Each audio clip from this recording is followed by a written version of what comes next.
الحمدللہ رب العالمین والصلاة والسلام علی سید الانبیاء والمرسلین اما بعد فاعوذ باللہ من الشیطان الرجیم بسم اللہ الرحمن الرحیم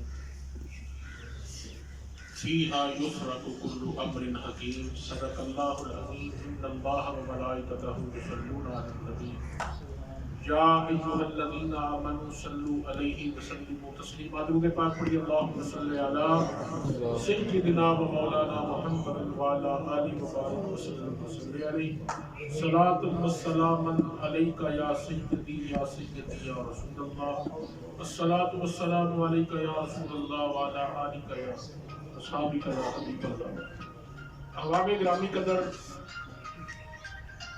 شعبان المعظم کی آج 14 تاریخ ہے۔ میرے آقا کریم صلی اللہ علیہ وسلم مشکات کی حدیث ہے، حضور نے فرمایا کہ رجب ہے مہینہ جو یہ جسم کی صفائی کا مہینہ ہے، شعبان دل کی صفائی کا مہینہ ہے، اور رمضان روح کی صفائی کا مہینہ ہے۔ سبحان اللہ۔ حضور سید عالم صلی اللہ علیہ وسلم کے متعلق حضرت اماں عائشہ صدیقہ بنت صدیق محبوب رب العالمین آپ کہتی ہیں کہ سرکار شعبان میں کثرت سے روزے رکھتے ہیں۔ میں نے پوچھ لیا کہ یا رسول اللہ صلی اللہ علیہ وسلم کیا اس مہینے کے روزے بھی فرض ہو گئے؟ حضور نے فرمایا کہ ایسا نہیں، میں اپنی امت کو بخشوانے کے لیے روزے رکھتا ہوں۔ سبحان اللہ، سبحان اللہ۔ اور اس سے بڑھ کر کیا حکم ہو سکتا ہے کہ نبی کریم صلی اللہ علیہ وسلم نے بخاری کی یہ حدیث ہے، حضور نے فرمایا کہ الشعبان شہری و رمضان شہر اللہ۔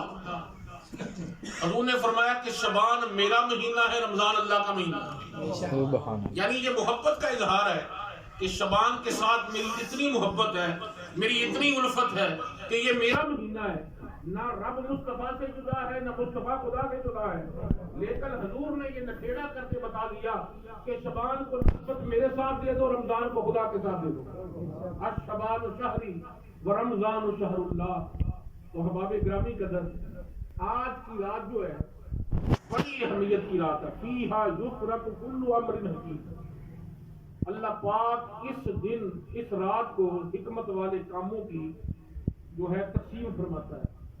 فرشتوں کی ڈیوٹی لگتی ہے اور فرشتے بندے کی بیماری لکھتے ہیں، جس نے حج پر جانا ہو حج لکھتے ہیں، جس نے عمرے کے لیے جانا ہو عمرہ لکھا جاتا ہے، جس نے فوت ہونا ہو سال میں وہ لکھا جاتا ہے۔ تمام چیزیں فرشتوں کو سپرد کر دی جاتی ہیں، اس لیے اس رات جو ہے عبادت کرنی چاہیے۔ حضرت عائشہ صدیقہ بنت صدیق رضی اللہ تعالی عنہ سے روایت ہے کہ حضور سرور کائنات امام الانبیاء صلی اللہ علیہ وسلم میرے پاس تشریف لائے، اور نبی کریم صلی اللہ علیہ وسلم صرف تھوڑی دیر ہی لیٹے اور اس کے بعد اٹھ گئے۔ میں سرکار کو دیکھتی دیکھتی جنت البقیع کی طرف گئی۔ میں نے دیکھا کہ حضور جنت البقیع میں موجود ہیں اور سرکار پر بارش ہو رہی ہے انوار و تجلیات کی۔ سبحان اللہ، کیا بات ہے۔ میں نے رسول کریم صلی اللہ علیہ وسلم کہ جب میں قریب گئی تو حضور نے فرمایا کہ ابو بکر کی بیٹی تجھے فکر ہو گئی ہے کہ میں کسی اور بیوی کے پاس چلا گیا ہوں؟ میں تیرے پاس ہی تھا، لیکن آج مجھے جبریل نے آ کر اٹھایا، اور جبریل نے کہا کہ یا رسول اللہ صلی اللہ علیہ وسلم آج کی رات وہ رات ہے جس رات آسمان دنیا پر رب تجلی فرماتا ہے، اور پھر اللہ پاک فرماتا ہے کہ ہے کوئی بخشش مانگنے والا مجھ سے مانگ لے، ہے کوئی رزق کا سوالی مجھ سے رزق کا سوال کرے، ہے کوئی اولاد کا سوالی مجھ سے اولاد کا سوال کرے۔ یعنی آج کی رات جو ہے یہ پیکج کی رات ہے، اللہ نے ساری رات کے لیے پیکج لگا دیا۔ مفتی احمد یار خان نعیمی رحمۃ اللہ علیہ فرماتے ہیں کہ مغرب سے لے کر فجر تک رات جو ہے یہ برکت والی ہے۔ سبحان اللہ۔ کہ ہر رات جو ہے وہ تہجد کے وقت برکت والی ہوتی ہے۔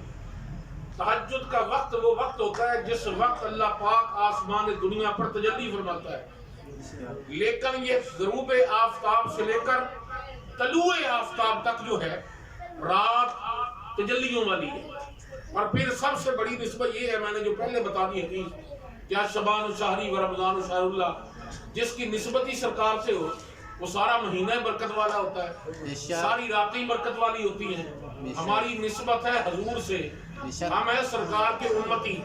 ہمیں اس چیز سے محبت ہونی چاہیے جس چیز سے حضور کو محبت ہو، جس چیز سے حضور کو پیار ہو، الفت ہو، اور جس چیز کی حضور کو چاہت ہو. ہم امتی جو ہیں، محمدی جو ہیں، ہمیں اس چیز سے پیار ہونا چاہیے. اور صحابہ کا یہ طریق تھا کہ جو کام حضور فرما دیتے اس کو کر لیتے. میں نے حدیث پاک کے اندر پڑھا کہ جمعے کا دن ہے، میرے اور آپ کے آقا مولا جناب احمد مصطفیٰ صلی اللہ علیہ وسلم خطبہ جمعہ دے رہے ہیں. حضور نے ایک صحابی جمعے کے خطبے میں کھڑا ہے، نبی کریم صلی اللہ علیہ وسلم نے اس کو کہہ دیا کہ بیٹھ جاؤ. اب حضرت انس جوتیوں کے پاس ہے، حضرت انس وہیں پر بیٹھ گئے. حضرت سامت جو ہیں وہ گلی میں ہیں، حضرت سامت گلی میں بیٹھ گئے. حضرت بریدہ جو ہیں گھر سے نکل رہے ہیں، اپنی دہلیز پر بیٹھ گئے. عصر کا وقت ہوا، میرے آقا کریم صلی اللہ علیہ وسلم نے فرمایا کہ سامت کو کہا تھا یا رسول اللہ صلی اللہ علیہ وسلم، آپ نے فرمایا بیٹھ جاؤ. میں گلی میں بیٹھ گیا. حضور نبی کریم صلی اللہ علیہ وسلم نے پوچھا کہ بریدہ کو کہا تھا؟ آقا میں اپنی دہلیز پر بیٹھ گیا جب آپ کا حکم گرامی آ گیا. سبحان اللہ. انس تو کہاں رہ گیا؟ یا رسول اللہ میں جوتوں پر بیٹھ گیا کیونکہ آپ کا حکم آیا تھا. میرے نبی نے فرمایا کہ میں نے تو مجمع میں جو کھڑا تھا صحابی اس کو دیا تھا. لیکن حضرت انس، حضرت سامت، حضرت بریدہ نے کہا کہ آقا کلمہ آپ کا پڑھا ہے، حکم آپ کا جمع کسی کے پر تھا، ہم نے آپ کا حکم سنا اور فوراً بیٹھ گئے. نعرہ تکبیر، اللہ، نعرہ رسالت، نعرہ حیدری، نعرہ غوثیہ. صحابہ کون ہیں؟ مرید حضور کے. اور حضور کون ہے؟ سب سے بڑے پیر. خلق سے اولیاء، اولیاء سے رسول، سب رسولوں سے اعلیٰ ہمارا نبی. ہم تو مقدر والے ہیں کہ جو نبی آدم صفی اللہ کا بھی نبی ہو وہ ہمارا نبی ہے، جو نبی نوح وجیہ اللہ کا بھی نبی ہو وہ ہمارا نبی ہے، جو نبی میکائیل کا نبی ہو وہ ہمارا نبی ہے، جو نبی جبرائیل کا نبی ہو وہ ہمارا نبی ہے. میرے آقا کریم صلی اللہ علیہ وسلم نے فرما دیا اپنے صحابہ کو کہ صحابہ میرے دو وزیر زمین پر ہیں، دو آسمان پر ہیں. سبحان اللہ. کیا یا رسول اللہ صلی اللہ علیہ وسلم وہ کون کون سے ہیں؟ فرمایا آسمانوں والے جبرائیل اور میکائیل ہیں، اور میرے زمین والے جو وزیر ہیں وہ حضرت ابوبکر صدیق اور حضرت عمر ہیں. دو وزیر زمین پر ہیں، دو آسمانوں پر ہیں. تو ہم اس چیز کو پک کیا کریں جس طرح مولانا شیر محمد صاحب کہہ رہے تھے کہ جو حضور سے محبت والی چیز ہو یا حضور کا فرمان ہو، اور اللہ پاک کی رحمتیں جوش مار رہی ہیں، آسمان دنیا پر تجلی فرما کے جوش مار رہی ہیں کہ ہے کوئی مانگنے والا. یا ایھا الانسان ما غرک بربک الکریم. حضرت خواجہ ذنون مصری رحمۃ اللہ علیہ، آپ بازار میں گئے کہ بابا رو رہا ہے زاروں قطار. حضرت خواجہ ذنون مصری رحمۃ اللہ نے پوچھا بابا کیوں رو رہا ہے؟ فرمایا اللہ کو میں نے منایا کہ یا اللہ اپنی مخلوق سے راضی ہو جائے. اللہ نے فرمایا آ جائے میرے در پر، آنسو بہا لے ندامت کا، میں راضی ہو جاؤں گا. اب میں نے رب کو راضی تو کر لیا ہے، لیکن یہ بندے کہتے بابا دنیا داری ہے، سانو دنیا ویکھن دے، اسی ہلے عمر گزارنی ہے. یہ راضی نہیں ہو رہے. اللہ تو راضی ہو گیا ہے. ذنون مصری کہتے میں پھرتا پھرتا تیسرے چوتھے دن قبرستان میں گیا، وہی بابا رو رہے ہیں ساروں کتاب. میں کہا بابا ہن کی ہے؟ بازار وچ بھی رونا، قبرستان وچ بھی رونا. بابے نے کہا کہ اللہ انہاں تو ناراض ہے اس لیے رو رہے ہیں. رب راضی نہیں ہو رہا ہے، اے راضی نہیں. قبراں والے راضی نے لیکن رب راضی نہیں ہو رہا. وہ کہہ رہا کہ انہوں نے گناہ کیے، میں اپنی مرضی سے ان کو بخشوں گا. فلاں نے فلاں گناہ کیا ہے، فلاں نے فلاں گناہ کیا ہے. میرے بھائی زندگی ہمارے پاس انمول تحفہ ہے. یقین کرے اگر کسی کو 60 سال کی زندگی دی ہے، 70 سال کی زندگی دی ہے، وہ انتظار نہ کرے. ہر لمحہ جو ہے وہ قیمتی ہے، اس کو قیمتی سمجھے. اور آج کی رات جس طرح ایک انعام ہے ہمارے پاس، ایک نا امت کو بخشنے کے لیے اللہ نے 2 راتیں دی ہیں بخشوانے کے لیے، امتی اپنے آپ کو بخشوائے، شب قدر اور شب برات۔ میں نے جو مطالعہ کیا ہے اس میں 2 راتیں جو ہیں یہ عید کی راتیں ہیں فرشتوں کی، اور ہم جن راتوں کو آتش بازی کر کے گزارتے ہیں، آتش بازی سراسر گناہ ہے، بلکہ حرام کام ہے۔ پتنگ بازی جو ہے، بسنت جس کو ہم کہتے ہیں، بڑے شوق سے ہمارے بچے بسنت مناتے ہیں، یہ ہندوؤں کی رسم ہے جس کے ہم بڑے شوقین ہیں کہ آج بھی فلاں جمعے کو بسنت ہے، فلاں جمعے کو بسنت ہے، وہ ہندوؤں کی رسم ہے۔ اور آتش بازی یہ رسم ہے نمرود کی، آتش بازی رسم ہے نمرود کی، اور ہمارا ہزاروں لاکھوں کروڑوں روپیہ آتش بازی پر خرچ ہوتا ہے۔ یہ رات آتش بازی کی نہیں ہے بلکہ رب کو منانے کی رات ہے۔ ہم اس کو منانے، وہ ہم سے مان جائے، اور مانتا کیسے ہے؟ مانتا ایسے ہے کیونکہ وہ کریم ہے، 70 ماؤں سے زیادہ ہم سے پیار کرنے والا ہے۔ اور اللہ نے اپنے پاک کلام میں فرما دیا، یا ایھا الانسان ما غرک بربک الکریم، اے میرے بھاگے ہوئے بندے میرے پاس آ جا، میں بڑا کریم ہوں۔ اپنے آپ کو محسوس تو کرے کہ میں رب کے پاس جاؤں، میں اس کے گھر کا دروازہ کھٹکھٹاؤں اور میں اس کو پکاروں۔ جب بندہ ندامت میں اپنے مالک کو پکارتا ہے، اپنے مولا کو پکارتا ہے، تو اللہ پاک ندامت کے آنسوؤں کے صدقے سے اس بندے کی بخشش کر دیتا ہے۔ صغیرہ کبیرہ اس کے گناہ جو ہیں وہ معاف ہوتے ہیں، لیکن ہم ندامت نہیں کرتے۔ توبہ کا معنی کیا ہے؟ توبہ کا معنی اپنے گناہوں پر ندامت کرنا، شرمندہ ہونا۔ یہ معنی نہیں ہے کہ ہم کہہ دیں کہ یا اللہ ہمیں معاف کر دے، بلکہ اپنے جو کیے ہوئے گناہ ہیں، حدیث پاک کے اندر ہے کہ جو بندہ گناہ کرتا ہے، جس طرح ہم ٹی وی کو آن کرتے ہیں اور اس پر ڈرامہ لگا ہوتا ہے یا کوئی اور چیز لگی ہوتی ہے، نعت لگی ہوتی ہے یا اللہ کا قرآن لگا ہوتا تو ہم سنتے ہیں، اسی طرح ہمارے گناہ ہمیں دکھائے جائیں گے، ہمارے سامنے ہوں گے۔ ہاتھوں نے جو گناہ کیے ہاتھ بول کر کہیں گے، آنکھوں نے جو گناہ کیے آنکھیں بول کر کہیں گی، پاؤں نے جو گناہ کیے پاؤں بول کر کہیں گے، زبان نے جو گناہ کیے زبان بول کر کہے گی، کانوں نے جو گناہ کیے کان بول کر کہیں گے اللہ کی بارگاہ میں کہ مولا اس نے فلاں گناہ کیا ہے۔ تو ہم کسی بھی چیز سے بچ نہیں سکتے، بچنے کا فقط ایک مقصد ہے کہ ہمیں اللہ نے جو سانس دیے ہیں ان سانسوں میں سچی توبہ سے کر لیں۔ توبوا الی اللہ توبۃ نصوحا، پکی جب توبہ کریں گے، سچی جب توبہ کریں گے وہ ہم سے راضی ہو جائے گا۔ اور اللہ پاک راضی کس طرح ہوتا ہے، کیسے ہوتا ہے؟ اللہ پاک حدیث پاک کے اندر ہے کہ نبی کریم صلی اللہ علیہ وسلم نے فرمایا کہ جس طرح ایک اونٹ سوار یا گھوڑا سوار سفر میں جاتا ہے اور اس کے پاس خوراک بھی ہے، ہر چیز موجود ہے، اب اس کو نیند آتی ہے، اپنی سواری سے اتر کر ایک درخت کی چھاؤں کے نیچے سو گیا، ریگستان کا علاقہ ہے، جب اس کی آنکھ کھلی سواری گم ہو گئی، اب ادھر کو جاتا ہے سواری نہیں ملی، ادھر کو جاتا ہے سواری نہیں ملی، ادھر کو جاتا ہے سواری نہیں ملی، ادھر کو جائے سواری نہ ملے، اب وہ بیٹھ گیا تھک ہار کر، موت کا انتظار کرنے لگا کہ نہ یہاں پانی ہے، پانی تو میرا سواری پر تھا اور خوراک تو میری سواری پر تھی، نہ کوئی اور چیز ہے، کوئی چیز میرے پاس نہیں، موت کا انتظار کر رہا ہے۔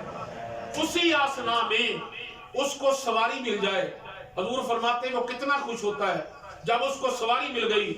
تو اسی طرح جب بندہ بگڑا ہوا، باغا ہوا، ٹھکرایا ہوا، گناہگار، سیاہکار، بد کردار اپنے مالک کے دروازے پر دستک دیتا ہے اور ندامت کے آنسو بہاتا ہے، اللہ اس سے زیادہ، اس بندے سے زیادہ خوش ہوتا ہے کہ میرا بندہ بڑھ کر بھی میرے پاس آیا۔ تو ہم ہیں بڑھتے ہوئے انسان۔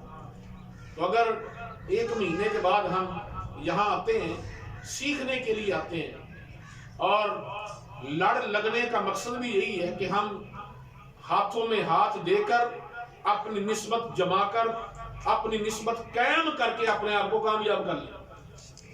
بابا فرید گنج شکر رحمت اللہ علیہ کا مرید تھا، اس کو فرید پاک نے فرمایا کہ تو میرا مرید اگر پکا ہے نا، میرے ساتھ تیری نسبت ہے، ہاتھ مجھے دیا ہے مجھے ہی دینا، مجھے دیا ہے میرا ہی رہنا۔ گھر گیا، کام کاج میں لگ گیا، ایک دن دریا کے کنارے جا رہا ہے، چکر آیا، دریا میں گر گیا۔ خضر علیہ السلام آ گئے، اس کو تیرنا نہیں آتا تھا، آپ نے فرمایا ہاتھ دے۔ وہ حضرت خضر علیہ السلام کی طرف دیکھ کر کہنے لگا ہاتھ بابا فرید کو دیا ہوا ہے، تجھے کیوں دوں؟ مر جاؤں گا ہاتھ کسی اور کو نہیں دوں گا، مر جاؤں گا ہاتھ کسی اور کو نہیں دوں گا۔ اب خضر علیہ السلام کہنے لگے ڈوب جائے گا، دے دے ہاتھ۔ کہنے لگا فرید پاک کو نہیں پتا تھا مجھے جب کہا تھا ہاتھ میرا ہی ہے مجھے ہی دینا، اگر وہ دیکھ رہے ہیں تو مجھے بچا لے۔ کتابوں میں آتا ہے کہ حضرت بابا فرید گنج شکر رحمت اللہ علیہ خود آئے اور فرمایا بیٹے واقعی تو نے سچا مرید ہونے کا دعویٰ پورا کر دیا، تو نے ہاتھ مجھے دیا ہے، لا ہاتھ تجھے نکالوں گا۔ تو ہم اگر کسی سے نسبت رکھتے ہیں تو ہماری نسبت پکی ہونی چاہیے، تو جب پکی نسبت ہوگی تو مرشد کامل جو ہے اس کا ہاتھ پیچھے ہوگا۔ آپ طریق پڑھے قائد اعظم محمد علی جناح رحمت اللہ علیہ، کیوں کہتے ہیں آپ کو؟ اس لیے کہتے ہیں نا، قائد اعظم نے پاکستان اگر اس ملک کو بنایا ہے، اس کا احسان کیا ہے، تو آپ کے ساتھ اللہ کے ولی تھے، نسبت پہلے قائم کی قائد اعظم محمد علی جناح رحمت اللہ علیہ نے۔ اور آج تک کوئی بھی بندہ اگر محبت سے قائد اعظم کا نام لیتا تو رحمت اللہ علیہ کہتا ہے، حالانکہ بغیر داڑھی کے تھے اور اتنا دین نہیں سمجھتے تھے، لیکن نسبت اچھی ہوگی۔ تو جب انسان نسبت اچھی رکھے تو پھر نسبت والا نسبت کو نبھاتا ہے۔ تو میرے بھائی ہماری نسبت رسول اللہ سے ہے، اللہ کے ولیوں سے ہے۔ یہ راتیں جو ہیں آتش بازی کے لیے نہیں ہیں، بلکہ یہ راتیں اللہ کی عبادت کے لیے ہیں، ندامت کے لیے ہیں، اور رب کو یاد کرنے کی راتیں ہیں۔ دو تین چیزیں میں آپ کو بتاتا ہوں جو اسلامی زندگی کے اندر مفتی احمد یار خان نیمی رحمۃ اللہ علیہ نے لکھی۔ ایک تو یہ ہے کہ مغرب کے بعد بیری کے ساتھ پتے لے کر ان سے اگر نہایا جائے، پانی میں جوش دے کر، یعنی نیم گرم پانی کے ساتھ نہایا جائے، تو پورا سال جادو کے اثر سے محفوظ بندہ رہتا ہے۔ یہ شب برات والی رات، اور مغرب کی نماز کے بعد 2 نفل پڑھے اور دعا یہ کرے کہ یا اللہ مجھے بیماریوں سے بچا اور صحت و تندرستی والی زندگی دے۔ اور اس کے بعد اگر سورہ یاسین آتی ہے تو یاسین کی تلاوت کرے، ورنہ 21 بار سورہ اخلاص پڑھے، پھر 2 نفل پڑھے، اس میں بلاؤں سے محفوظ رہنے کی نیت کرے، اور پھر 21 مرتبہ سورہ اخلاص پڑھے، پھر 2 نفل پڑھے، اور اس میں یہی دعا ہو کہ یا اللہ اپنے سوا کسی کا محتاج نہ کرنا۔ مفتی صاحب فرماتے ہیں کہ اگر یہ 6 نفل بندہ پڑھ لے تو واقعی پورا سال محفوظ رہے گا۔ اور صلاۃ و تسبیح جو ہے، اس کی نماز کا طریقہ یہ آگے رمضان شریف ہے، اکثر لوگ رمضان کی راتوں میں صلاۃ و تسبیح پڑھتے ہیں، بعض میرے جیسے بھی ہوتے ہیں کہ جو بھول جاتے ہیں۔ عید کی نماز ہے، امام صاحب کو یا مولانا صاحب کو بتانی پڑتی کہ عید اس طرح پڑھی، 6 تکبیریں اس کی زائد اس طرح ہے۔ اسی طرح صلاۃ و تسبیح کا بھی طریقہ ہے۔ صلاۃ و تسبیح کا آسان ترین طریقہ آپ کو بتاتا ہوں، ہو سکتا کسی دوست کو نہ آتی ہو، بلکہ کافی لوگ جاننے والے ہیں۔ 4 رکعت نماز صلاۃ و تسبیح، منہ طرف قبلہ شریف، بندگی خدا کی، پڑھتا ہوں اللہ تعالیٰ کے لیے، اللہ اکبر کہہ کر ہاتھوں کو باندھ لے۔ اس کے بعد ثنا پڑھے، سبحانک اللہم وبحمدک وتبارک اسمک وتعالی جدک ولا الہ غیرک۔ دیکھو نا، نماز اللہ کی ہے، شروع رب نے حدیث سے کی ہے، اللہ کی نماز ہے، مصطفیٰ سے شروع کی ہے۔ یہ قرآن کی کسی آیت میں ثنا نہیں ہے، حدیث پاک میں۔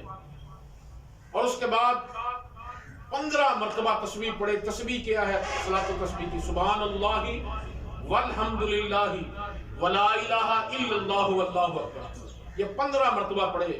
اور پڑھنے کا طریقہ یہ کہ ہاتھوں کی انگلیوں کے ایسے ایسے دبائے، یا ویسے جسم کے ساتھ کھڑا تو دبا لے، یعنی یہ 15 مرتبہ نے پڑھنی ہے. اس کے بعد اعوذ باللہ، بسم اللہ، سورہ فاتحہ، پھر اگر سورہ اخلاص پڑھنی ہے یا کوئی اور سورت پڑھنی ہے تو سورت پڑھے.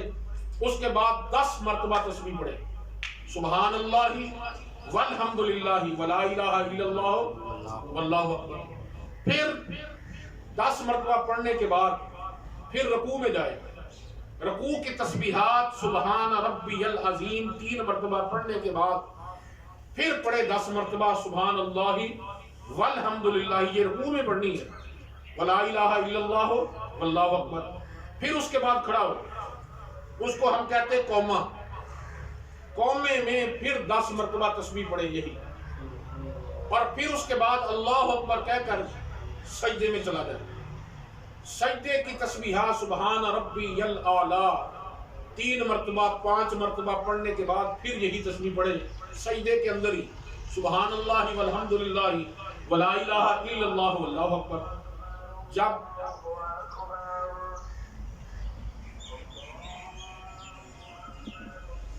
سجدے کے درمیان جب ہم اٹھ کر بیٹھتے ہیں اس کو کہتے ہیں جلسہ.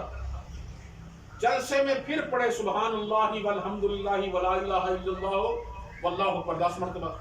پھر دوسرا سجدہ کریں، اس میں پھر پڑھے سبحان اللہ والحمد للہ ولا الہ الا اللہ واللہ اکبر. پھر سجدے سے ڈائریکٹ اٹھ جائے. دوسری رکعت اسی طرح پڑھنے کے بعد سجدے میں پڑھے. اب اٹھنا نہیں ہے دوسری رکعت پڑھنے کے بعد، آپ نے بیٹھنا ہے اتحیات پڑھنے کے لیے. تو اس وقت آپ بیٹھ جائیں اور اتحیات پڑھیں. اتحیات یوم یقوم الحساب تک پڑھنی ہے. 4 نفل بھی پڑھے تو پھر بھی اتحیات پوری پڑھے. سنت غیر موقدہ پڑھیں پھر بھی اتحیات یوم یقوم الحساب تک پڑھیں. صلاۃ و تسبیح میں بھی اتحیات کتنی پڑھنی ہے؟ پوری پڑھنی ہے یوم یقوم الحساب. یعنی اگر درود شریف پڑھ لیں، دعا مشورہ نہ بھی پڑھیں، پھر بھی آپ کھڑے ہو سکتے ہیں. اس کے بعد تیسری رکعت کے لیے کھڑے ہو جائیں. جب تیسری رکعت کے لیے کھڑے ہوئے پھر آپ نے ثنا سے ابتدا کرنی ہے. دوسری رکعت میں ثنا نہیں پڑھنی، تیسری میں پڑھنی ہے. اور باقی ترتیب وہی ہے جو میں نے آپ کو بتا دی. یہ صلاۃ و تسبیح پڑھنے کا صحیح سنت کے مطابق طریقہ ہے. حضور نبی کریم صلی اللہ علیہ وسلم نے سب سے پہلے صلاۃ و تسبیح کی نماز اپنے چچا حضرت عباس کو سکھائی تھی اور فرمایا تھا چچا یہ ایسی نماز ہے، اس کو اگر عمر میں پڑھ لو بہتر ہے، اگلے پچھلے گناہ معاف ہو جائیں گے. اور اگر سال میں 1 مرتبہ پڑھ لو بہتر ہے، اگلے پچھلے گناہ معاف ہو جائیں گے. مہینے میں 1 مرتبہ پڑھ لو بہتر ہے، روزانہ پڑھو تو یہ بھی بہتر ہے. یہ حضرت عباس رضی اللہ تعالیٰ عنہ کو اپنے چچا کو حضور نے سکھائی تھی. یہ نماز بڑی فضیلت والی ہے. صلاۃ و تسبیح کی نماز جو ہے، اس نماز جو بندہ خوشی و خضوع کے ساتھ یہ نماز پڑھتا ہے یا تہجد کی نماز پڑھتا ہے، اللہ پاک اس کے پیچھے فرشتوں کو کھڑا کر دیتا ہے کہ یہ جو بھی عمل کرے گا تم نے آمین کہنی ہے. اور جب یہ نماز کے بعد دعا کرے گا تم نے اس وقت بھی آمین کہنی ہے اور اس کے لیے بخشش کی دعا کرنی ہے. اور پھر میں نے حدیث پاک کے اندر پڑھا کہ جب بندہ تہجد کی نماز کے وقت کہتا ہے نا سبحان ربی الاعلیٰ، اللہ اس بندے سے خوش ہو جاتا ہے. تو جب مالک خوش ہو گیا جنت بھی مل گئی، اللہ کا دیدار بھی نصیب ہوگا. اللہ پاک میری اور آپ کی حاضری قبول فرمائے. وآخر دعوانا الحمد للہ رب العالمین.